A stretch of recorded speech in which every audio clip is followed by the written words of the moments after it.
Hey you guys, how are you this morning? Oh, excuse me, this evening. I have just got out of the shower.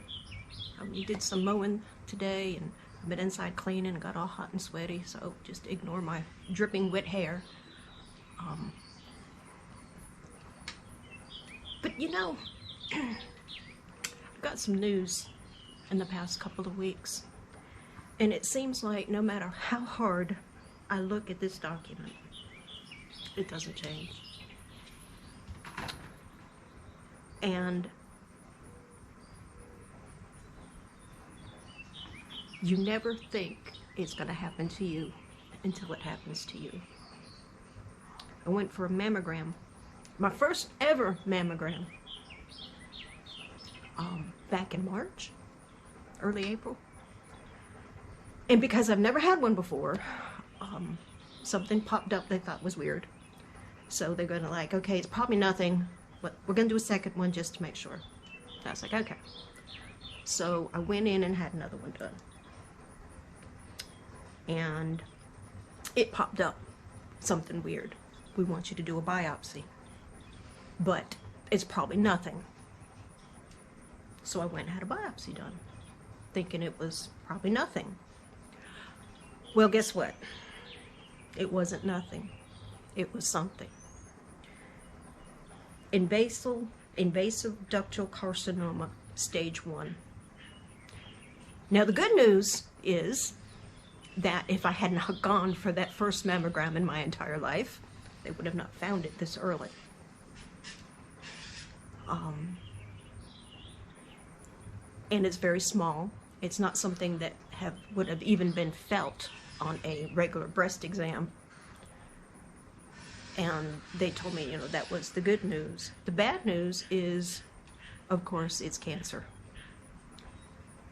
And like anything that has the C word attached to it, or the big C, as my mom used to call it when my sister was sick, there's a lot of just unknowns. There's a lot of scary crap to walk through. And I feel like I've suddenly been thrown into a club that I didn't sign up for. Okay? Y'all feel that way? Tell me. Let me know in the comments if you've gone through this, or somebody you know has gone through this. And if you have gone through breast cancer, please leave me a comment and let me know, because, okay, because we're in the same club together now. Yeah, it makes things just a little bit different. And I'm going Tuesday for my lumpectomy, because, they said that was the best way to take care of it, is just go in there and pop it out. And I'll have to do some radiation, and that'll be that. I'll be on some kind of hormone pill, because it's progesterone and estrogen receptive, so I'll be on a hormone pill to actually suppress my hormones for 5 years. And I keep telling myself, no matter what, how fortunate I am that was caught this early. And at the same time, sorry, there's a bug there. At the same time, I feel, I don't know, it's my daughter told me, Mom, don't undervalue it just because, you're not having both your breasts cut off and having to go through chemotherapy, because it is what it is, and it's there, and it's making you sick, and it needs to come out. True enough.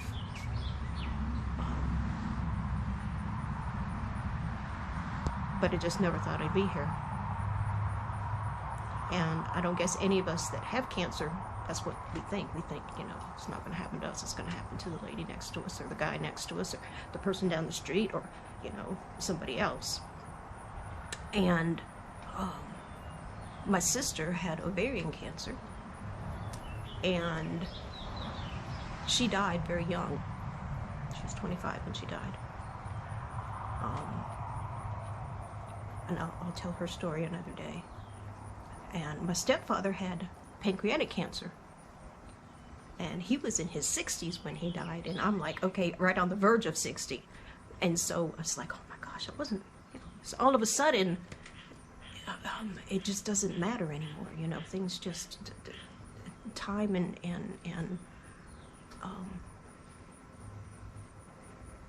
time and space just are suddenly combined into one.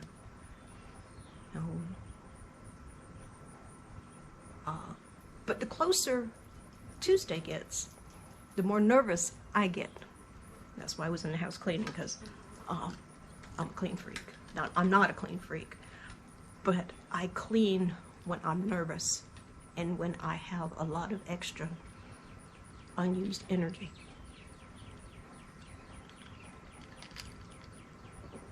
I clean. So,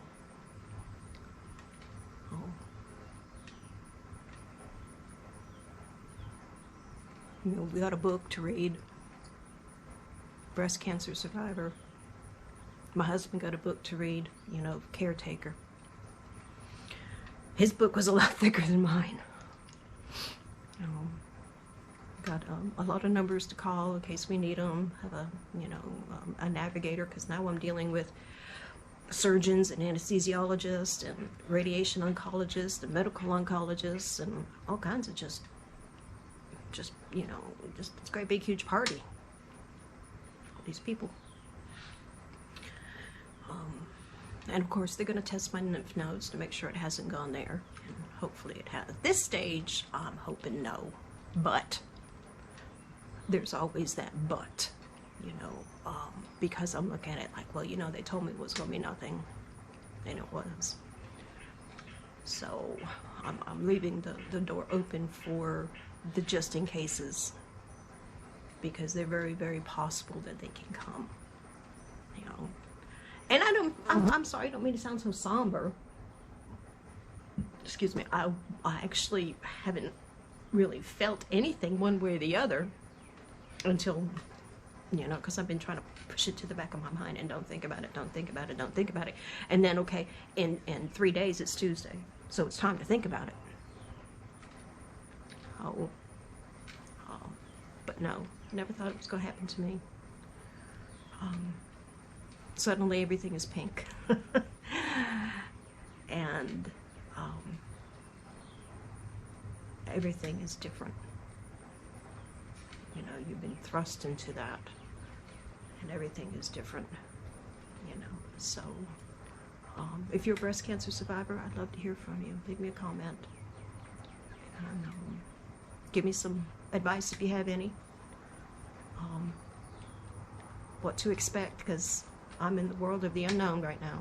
I don't know what to expect, except that I have to show up at the doctor's office Tuesday morning at 7:45.